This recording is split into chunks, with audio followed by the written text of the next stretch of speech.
Do you want to break through to the next level in your business? The secret lies in mastering your subconscious mind. That's what we're diving into in this episode of Talk Commerce, brought to you by Content Basis' new Shopify blog beta program. Our guest, Karim Boktor, is a leadership and business hypnotherapist who helps entrepreneurs get their own way by rewiring their subconscious. Karim shares fascinating insights in how the 5 key emotions of anger, sadness, fear, hurt, and guilt hold us back as leaders. You'll discover why leading with anger is counterproductive, how to push past the fear of change, and practical tips to recognize the limiting behaviors sabotaging your success. Join us as Karim Boktor reveals how to harness the power of your subconscious mind. Let's make it happen. Welcome to Talk Commerce, the podcast where we unpack the world of e-commerce and online marketing. I'm Brent Peterson, and each week we bring you the latest insights and strategies to help your business thrive online. Talk Commerce is produced and supported by ContentBasis.io. This podcast is my creative outlet and has been going now for 3 years. We are approaching 1,000 downloads every week and growing. If you are new to this podcast, give it a listen or check out the fantastic content on our website. From exploring effective marketing tactics to dissecting the trends shaping the digital marketplace, we've got you covered. And we're here to guide you through the ever-evolving landscape of e-commerce. But we're not just here to talk, we're here to engage. Got thoughts, questions, or you want to hear a really funny joke? I'd love to hear from you. Email me at brent@talkcommerce.com and let's keep the conversation going. Ready to boost your online presence? Tune in and stay ahead of the curve with Talk Commerce. Don't forget to subscribe for the full experience and share your feedback. You're listening to Talk Commerce. Subscribe and download at talk-commerce.com. Welcome to this episode of Talk Commerce. Today I have Karim Boktor all the way from Australia. We discussed, we're not quite 12 hours apart, but it's a morning for me, or for him, and it's the evening for me. So, Karim, go ahead, do an introduction. Tell us your day-to-day role and one of your passions in life. Thank you so much for having me, Brett. My day-to-day role is I'm a leadership and business hypnotherapist. So often people want to gain more profits in their business and they seek for marketing or business consulting. However, it's usually not the problem most of the time. Most of the time, the problem is within them. So I help people get out of their own way by getting into their subconscious and rewiring their brains. That's awesome. And do you have any passions that you're passionate about? Passion, I love extreme sports. I love adrenaline sports. Skydiving. I just came back from a slingshot where I was in like a little ball and I was slingshot into the air, as fast as 3 Gs. So I love anything like that. Wow, that's awesome. You might be the person that's in the cannon at the circus. Yeah, that could be me. All right, Graham, so before we get started, you have graciously volunteered to be part of the Free Joke Project. I'm going to tell you a joke. All you have to do is give me a rating for that joke, 1 through 5. And we discussed you could be creative in the rating as well. But anyways, give us a rating on the joke. So here we go. A caveman and a bear walk into a bar. The bartender says, "Okay, what's your story?" Caveman replies, "Bear with me." That's definitely 5, only because I'm going to be using it with my kids later on today. So thank you so much. This is awesome. Hey, there you go. I just pass on some love, right, to the sunshine. Is it a sunshine country? What is Australia like? What is your... Look, there's different climates because Australia is so big. We're in the south. The north of Australia is quite hot. It's quite sunshiny. Melbourne is like London. But at the same time, it can be sunshine during summer. So we've got different climates. But for most of the time, it's not so sunshine. We've got 5 seasons in a day type of thing. No, gosh. Okay, good. Well, I'm in Minnesota, so we're in the middle of summer, and we're just starting summer, and some parts of the country are still experiencing a little bit of winter. But anyways, let's talk about business, and let's talk about the subconscious mind. In fact, I remember having this interview seven or eight times already with you, so I think that some of your subconsciousness is really working. But tell us, I think in our green room you talked a little bit about the importance in business and some of these things and some of these thinkings. Tell us kind of the background of where you came from and why you're doing what you're doing now. Sure. So I was in my 3rd or 4th business, just settled into it. I was pretty confident going in, just finished my MBA. And at the same time, I had my first child. And it felt like a truck had hit me because my son wasn't sleeping. We didn't know that he had colic, so he had some digestive issues. And what it meant was I was waking up every half an hour. So I was going into my business, into work, already on the back foot. I was trying to rebuild this new business that I had purchased, but I was slowly realizing that it wasn't working out. My business looked like it was going to crash because I couldn't make the right decisions as a leader in my business. I was starting to get very anxious because of the direction that I was going in. It then started to spiral out even worse because I slowly found out that I couldn't pay rent, couldn't pay wages. And one day my wife found me curled up into a ball, scared, crying. And there was nothing, I felt like I was trapped. I had just finished my MBA, so there was nothing really in my MBA manual to tell me to go here, to go there, or to help. I had hired the best marketers, the best business coaches, the best marketers, the best counselors. Nothing was really working. So I then took it upon my own just took it upon myself just to really go out and find what else there was. So I came across all these other human behavioral type of courses that I could learn. And as soon as I finished those, my business started to increase. And I was like, what the hell? Like, why didn't anyone else tell me this? Why wasn't this taught in schools? So I sold the business because it was doing well. And then I went back all in on human behavior. And I wanted to see what else didn't I know that I need to know. So a lot of people don't understand people don't know what they don't know. 80 to 90% of what we do in our decisions and our behavior is supported by our subconscious mind. So when people want to make decisions or they're wanting to make, most of the time these decisions can make or break the business. Or sometimes a lot of decisions like, death by 1,000 paper cuts type of thing. If they're constantly making small wrong decisions, then this is the reason why their business fails. And they're automatic, and they don't know that it's this thing that lives inside them that runs their body like a parasite.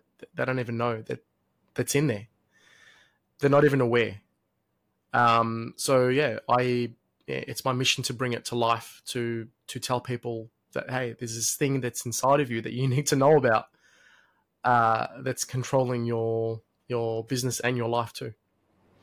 Yeah, that's super interesting. I'm part of this group called Entrepreneurial Organization, and I think before I was introduced to the group, I did everything on my own, and I was probably in the same place you were at in past iterations of my life, and it took me a while to realize that not only that I can help myself by working with others, but also that there are these different aspects of our lives that we need to balance out to make our lives somewhat livable, let's just say. And a question, I guess, as an entrepreneur, do you find it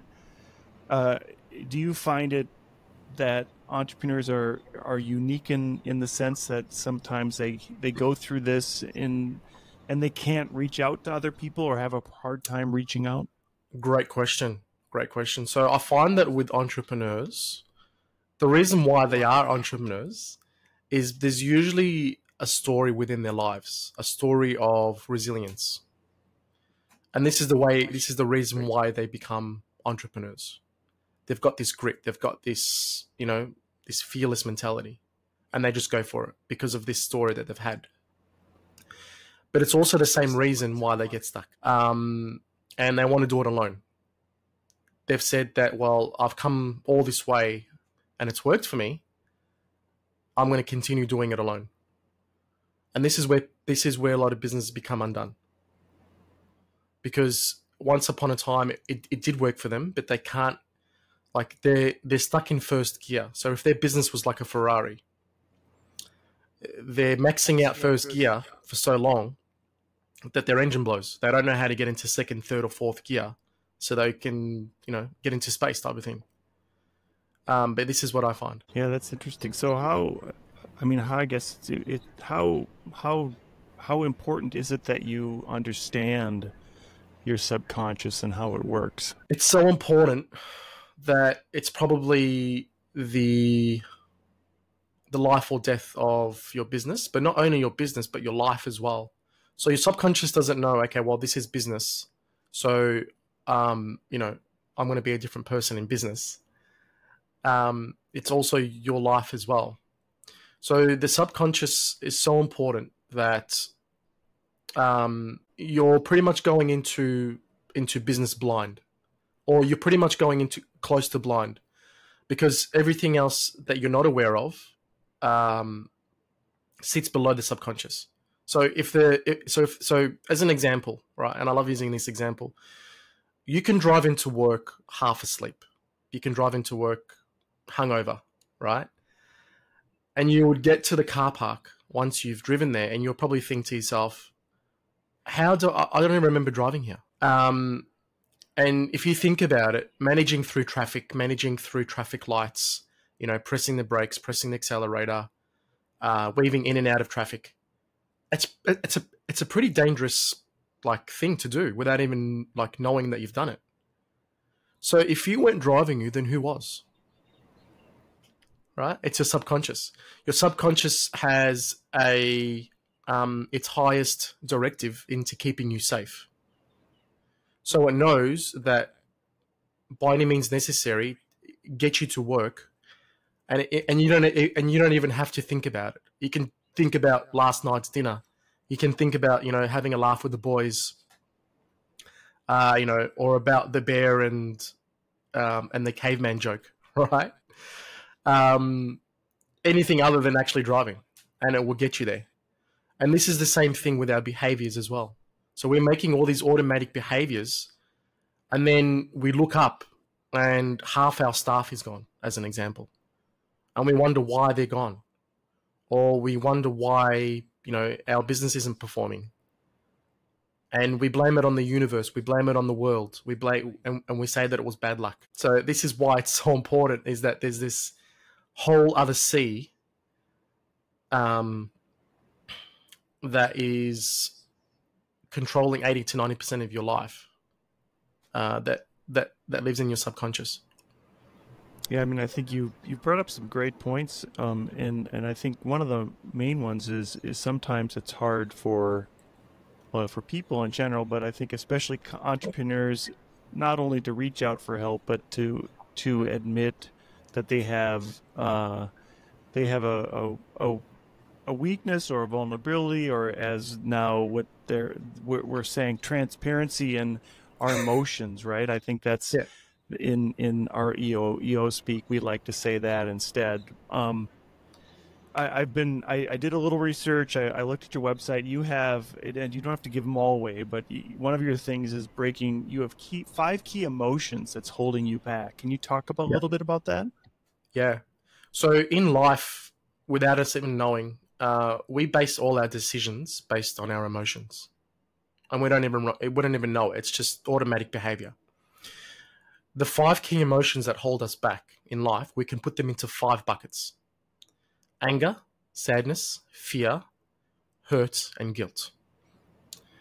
So whenever I get entrepreneurs, or whenever I get leaders in business tell me that they're feeling stuck in their business and they can't move forward, it really comes down into the simplicity of putting their problems within those 5 buckets. And then what I do then is I use the Boktor method, which is advanced hypnotherapy, to let go and to rewire their brain. How do you help? Entrepreneurs come get over the excuses they make? And I'll give an example. You said that the Ferrari isn't, you're going to run out of RPMs, and they say, well, I drive a Tesla. Well, they'll say, then you say, well, you're on autopilot trying to get to work, and they'll say, yes, of course, I just have my car drive me to work. I'm illustrating the fact that everybody has an excuse about everything, right? Mm-hmm. How do you, I think there's a point in which people have to face the reality, and it sounds like you kind of hit it because you hit it because it was affecting everything around you, including your physical self. Sometimes it doesn't go.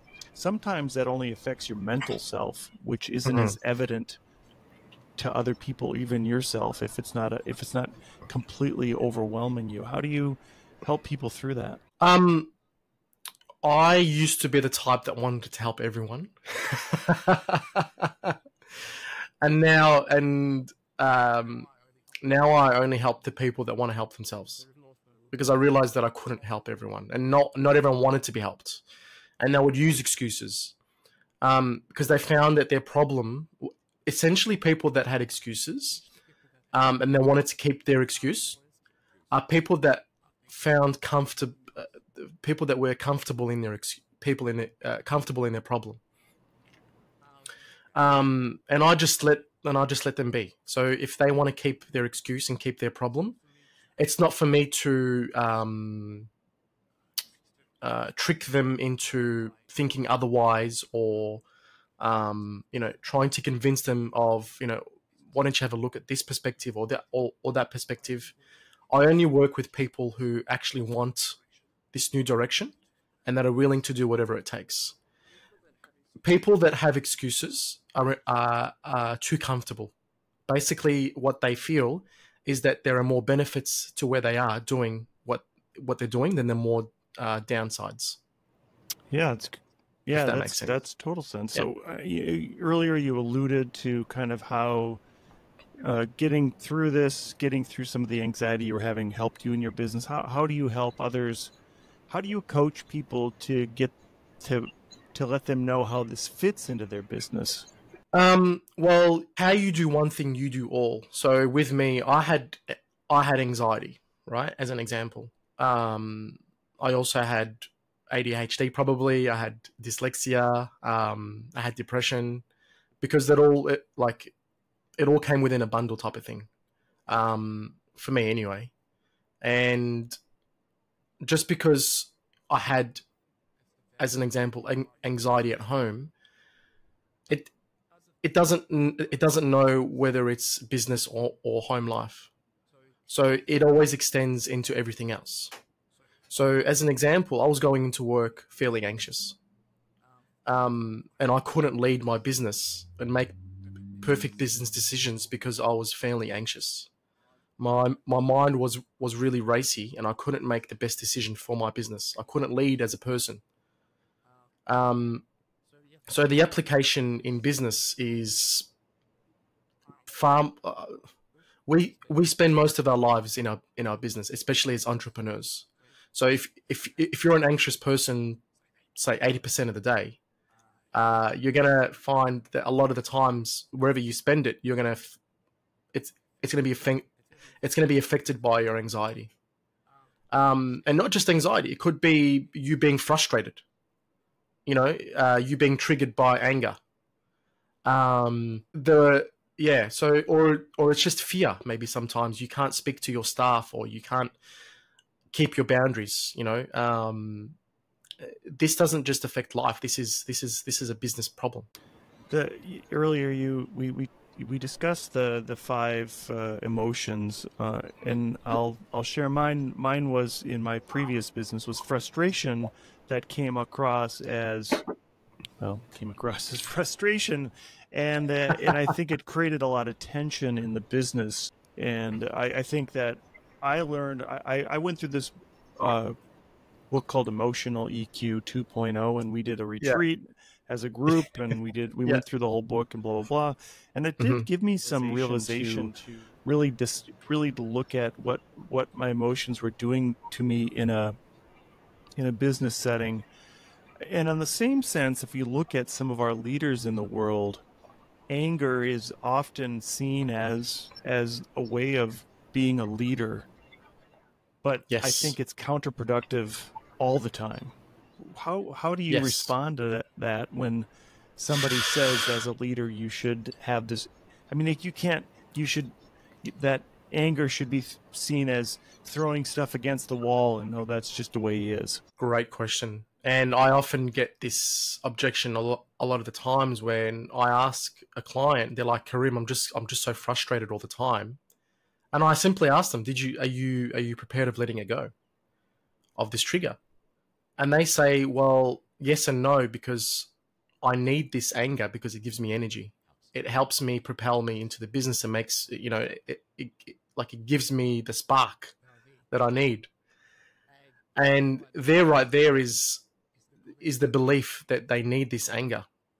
And I like to compare it to if anyone's read like The Art of War, or just knows, if you're already going into war, or if you're already going into battle and you're already angry, you've already lost. If you're going into surgery as a surgeon and you're full of emotions and you need to complete a task surgically with utmost precision, or you need to do a mission.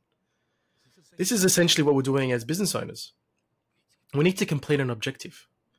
If we're going in there clouded by this frustration and anger, we've already lost. We need to go in there calm. We need to execute. We need to understand and make decisions rationally. Without making any rash decisions.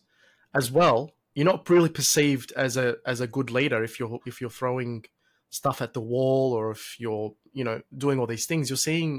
People are seeing you as a child throwing a tantrum. So, although it may have some applications sometimes, where their boss is perceived to have these boundaries, and it's perceived as more of being motivated more by the stick or the carrot. The application is not very useful in business. It's not very sustainable, and there are better ways. Yeah, that's really good. I had an interview earlier in the week or last week about how difficult it is to self-promote, and I was reading on your website that one of the things is conflicts. Guilt can lead to a fear of failure or an aversion of self-promotion. And as an entrepreneur, especially as a brand builder in these times where, part of your self is to sell things, or like that for me anyways, that you need to have a bit of self-promotion. But there's, certain parts of, or certain cultures where self-promotion is prominent. And then there's also culture where it's not, where it's actually frowned upon. How do you get people past that and then being comfortable? Well, it all comes back to a belief and a decision that you've accepted that this is a real belief. Basically, what I do with all my clients is I bring them back to owning whatever it is that's happening in their life. So, people will say, but it's a cultural thing. Okay, it's a cultural thing, but it's a decision end of the day that you've accepted. So I go through my Boktor method, hypnotherapy, and I reverse the time and I undo the decision that they've made, that they've accepted that they need to feel guilt or shame around self-promotion. You don't have to do the hypnotherapy with me, but it's as simple as it's a decision end of the day where you've accepted and you've decided that this is true. that you need to be part of a community where it doesn't self-promote. On the flip side, Brent, if you saw someone self-promoting themselves, and they're marketing themselves and they're putting themselves out there, do you think that you would be judging them? A lot of people would say no. So how we perceive ourselves, other people would perceive us, it's simply not true. It's this perception that we've got of ourselves.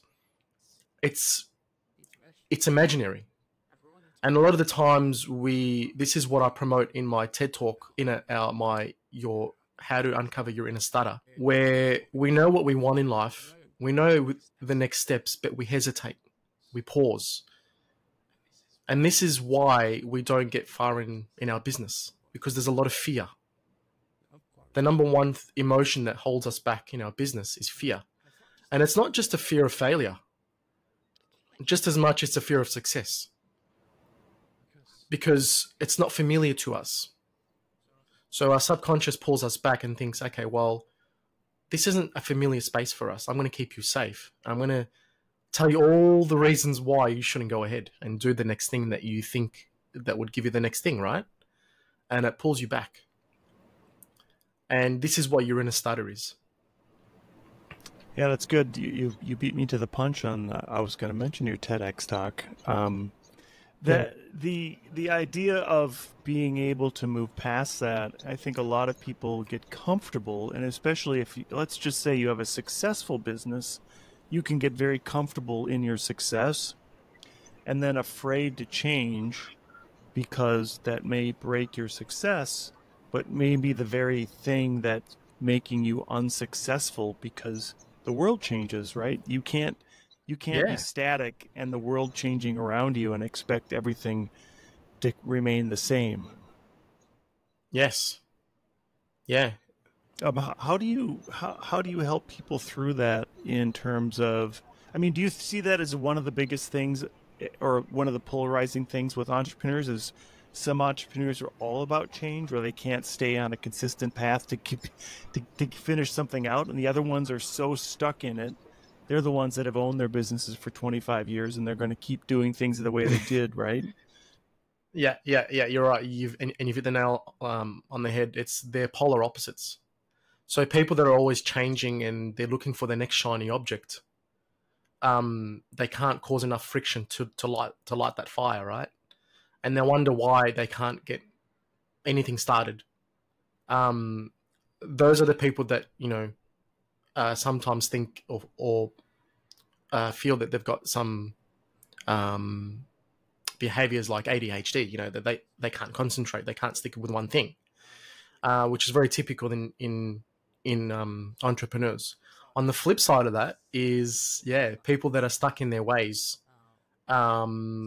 especially with new technology emerging. You've got things like AI, which is going to take over really a lot of businesses, and if they're not on the bandwagon, if they're not moving ahead with the times, they're going to be caught behind. But it's their perception, though, that what they're doing now to keep them stuck is easier than actually going ahead. But what they're not realizing is that, look, there's a famous cliche saying is pick your hard, right? Where in business or in life or whatever it is, it's always going to be hard. So if you don't do anything, you perceive that, okay, well, I'm comfortable. It's not going to be hard. But as you can see, because you're not moving with the times, you're not growing, it's hard. You're not getting customers. You're not improving. You're not growing. And it's hard not having the money. It's not hard. It's hard not growing your business. So whatever is happening in life, it's always going to be hard. So you might as well choose whatever it is that you need that needs to be hard. And that's how I reframe in businesses. They think that they're trying to sidestep hard, or they think they're trying to not not having to do it. There's no way around it. The other thing that many entrepreneurs fall into is the idea that not only they can't change, but they want to just keep moving forward with the same thing, maybe because they're afraid that they'll fail in that new thing. Yes. Switching back, I just want to come back to the TEDx talk. Like, maybe tell us a little bit of why they invited you to do that. I mean, TEDx is all about sharing new ideas. I was really sharing a new concept, really, like a new innovative concept that no one was really talking about in business. People were talking about, marketing and AI, and they're talking about, leadership, but then no one's really talking about subconscious in leadership, in business. And because of my own story and what I've been able to overcome, they're like, oh wow, this person is actually, walking the walk and talking the talk, pardon the pun. So they invited me to help the world hear what I had to say about how the subconscious is really holding people back in their life and in their business. Tell me a little bit about the differences between timeline therapy and hypnotherapy. So I am a master practitioner in timeline therapy as well as NLP, Demartini method. So I learned all those things, right, when I was learning it. Hypnotherapy is a tool where people use to change people's state. So they cross the critical faculty, where people think, okay, well, this is the reason why I can't do this, right? So hypnotherapy crosses that, and they get into it's a tool to be able to let go of people's whatever it is, right? It's very open to what like hypnotherapy is used for. As an example, quitting smoking, anxiety, fear, or whatever it is. Timeline therapy is more based on NLP. It puts you into a light state, and it helps you let go of of your past negative emotions. So it's a really cool tool. When I first started using, earlier on, like in my career, I used timeline therapy for a lot of things. It's really, really powerful. I worked with the person who invented it, which is Dr. Tad James. So I was taught by him. But I found it to be too quick. And I found it that sometimes people couldn't get into that state, and they couldn't let go of the emotion as what they normally should. Even with my own experience, I thought, no, this is just too fast. Like, the whole experience should probably take about 20 minutes for timeline therapy. But I found it to be too fast. So what I did is I merged everything that I'd learned together. And I created my own method to help with that. I think many of us don't recognize sometimes that these things are happening to us. And I think you talked a little bit about the subconscious mind and knowing, but a lot of people don't know what they don't know. And they're unaware that they even need help. How would, if you had some advice to give out, how would you get people, or how could people learn how to start recognizing some of the behavior traits that are holding them back? A lot of people know within themselves. Like, I always say that people are the experts. You are the expert. And they know, like, they feel stuck. They feel like, they're waking up doing the same old thing, in Groundhog Day. They're going through, quicksand. And there's this constant thing of like self-sabotage, possibly. There's always this pattern that keeps coming up. They attend Tony Robbins' seminar, and he's great. He's fantastic.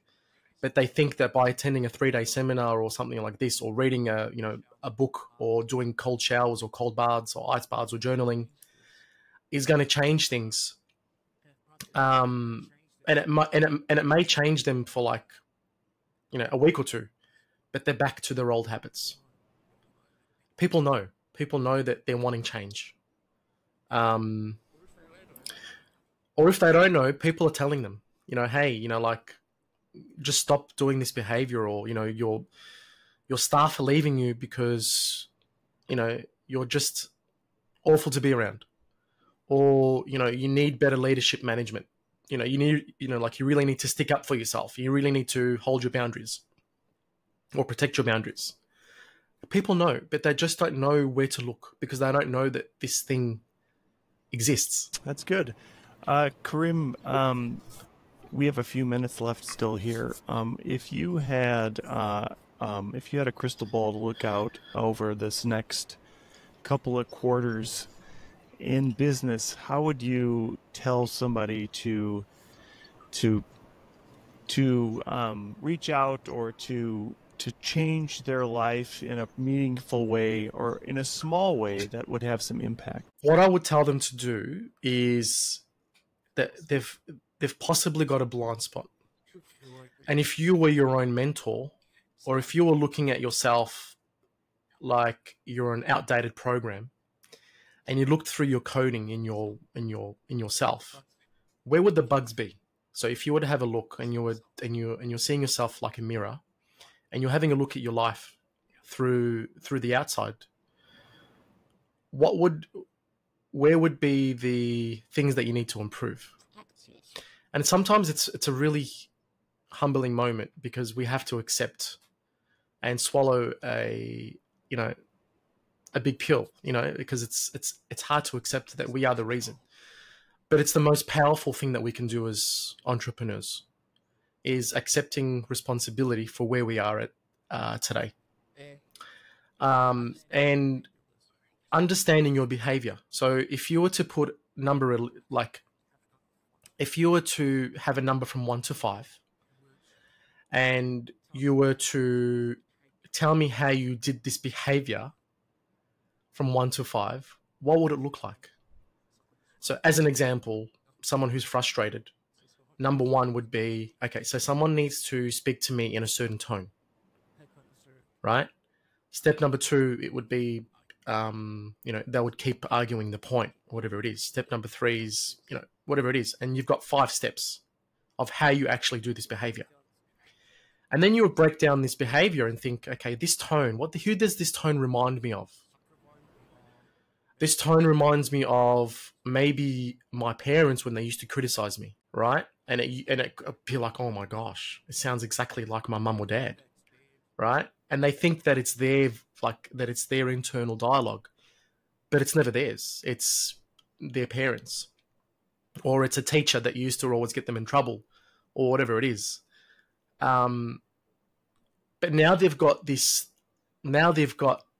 thing, this pattern, and they're so aware of it that next time it happens again, they can think, oh my gosh, I'm back on step 1. Now I know that it's happening. I can choose now whether to go through this behavior or not. And that's just a really quick behavior buster That's good. Yeah, my wife tells me it's my eyebrows, and in my frustrated phase, I'll have some kind of eyebrow thing. I think there's a definite if there's a lot of times people know, if they know something, they also assume that somebody else knows everything about what you know about, and that if you're trying, and if you're not a very good teacher, which I'll admit that I'm not a very good teacher, that you expect them to already know it. And for me, I think that's where my frustration trigger comes. And I haven't been able to mask my eyebrows yet, because now my whole family knows it. But But I will say that the first step is being aware about it, because I think a lot of people just go through it and maybe their partner never tells them. But having that accountability or transparency, and then also receiving it, like how I think, how important and also it is that receiving you listen and then receive it and then work on it a little bit. Like the other one for my wife is me leaving the cupboard doors open in the kitchen all the time. And at some point, I mean, it's such a small thing, but if you keep doing that in over 20 or 30 years, it really becomes a point in which it could ruin a relationship. Yeah, it could. But it's funny because it's both sides. So yes, you'll take responsibility on keeping the cupboard doors open, but then she would look at herself. I mean, this is what I would do if I was coaching. I would ask her to look within herself and think to herself, okay, why does keeping a door open annoy you so much as well at the same time? It's just a cupboard door, really. And that would be a trigger for her. And then possibly she'll tell me and say, well, I was in trouble growing up for keeping the door open too. Yeah, it's good. Right? So, so it's carried forward, and then she'll be like, oh my gosh. So they are light bulb moments for both people. Relationships, whether it's in romantic relationships or professional relationships at work, in your business, should take 100% responsibility each. It's never 50-50. It's never, it's never broken down like that. I believe that responsibility for both is 100 and 100. Yeah, that's good. Karim, we have a few minutes left. As we close out, I give everybody a chance to do a shameless plug about anything they'd like. What would you like to plug today? I'd like to plug a free 30-minute, obligation-free, just, having a chat with me if people are interested. Some people would like to know more about this. This isn't like, something that people hear about all the time, and they don't really know that if this is for them. They're wanting to know more about this. So I'm wanting to plug a 30-minute free breakthrough experience with me. So I'd like to share that with everyone today. Perfect. I'll make sure I get special. Those on the show notes. Tell us, for the listeners, tell us how they can get a hold of you. I'm everywhere. KarimBoktor.com. I'm on LinkedIn. I'm on Facebook. I'm on Instagram. I've put a lot of effort into getting myself out there, getting my message out there, because I know that a lot of people are wanting different things now. They're looking for alternative solutions. So I've made the effort of putting myself out there a lot more. That's great, Karim Boktor. I very much appreciate you being here today. It's been such a great conversation. Thank you so much for having me, Brent. Talk Commerce is a production of Content Basis, LLC. For more creative content, go to contentbasis.io.